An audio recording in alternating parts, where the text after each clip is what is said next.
to say, if pinkwashing is nothing but a publicity stunt, basically Baker Hughes is trying to generate good PR by donating $100,000 to Komen, and we know that they spent far more than $100,000 painting 1,000 drill bits pink, packaging them up in pink containers and shipping them out to their drill sites. So this is really not about breast cancer. This is about publicity for Baker Hughes.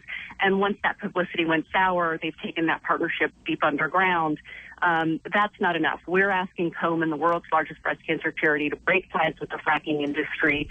Komen is in a unique position to actually take a powerful stand to prevent this disease. Right. And again, it's just incredibly cynical and hypocritical for Komen to raise millions of dollars each year to try to cure the very disease that their corporate partners are helping to fuel. So let's talk about this link between breast cancer or cancer in general and chemicals used in fracking. I mean, honestly, when I saw the pink drill bits that the Komen Foundation and Baker Hughes showed off, I thought it was satire. When I first saw the piece that broke the story, I thought I was reading The Onion. I mean, did nobody in the PR firms think that somebody might find it problematic that an organization that's raising money to do research on breast cancer is partnering with an organization, with an institution, a corporation that is using cancer-causing chemicals? So spell it out for us in case it's not obvious to Baker Hughes and Komen themselves.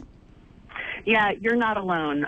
We also thought it was an Onion piece, and we had our partners checked out the Yes Men to see if it was a spoof. It was so outrageous. I do want to say that this is not the first time that Komen has done this.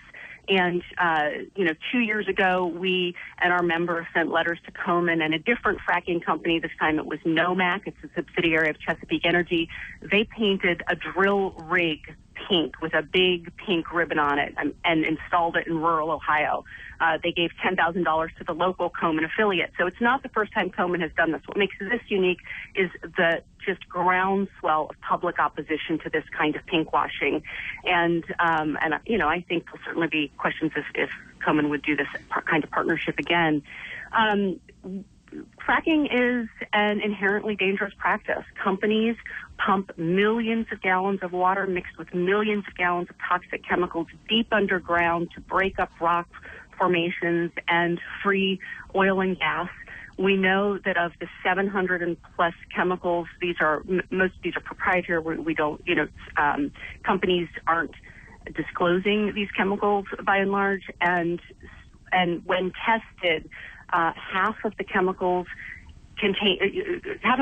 are linked to a variety of health harms far beyond cancer, and a quarter of them are linked to cancer, breast cancer and other cancers. We know that workers on the site have high levels of benzene in their body, and benzene is a carcinogen linked to breast cancer and, again, other cancers. And the problem is not only for the workers, it's not only for the people in surrounding areas. We know that currently, today, 15 million Americans live within 1 mile of a fracked site, and that's exposing a lot of people to direct toxins there, at the site.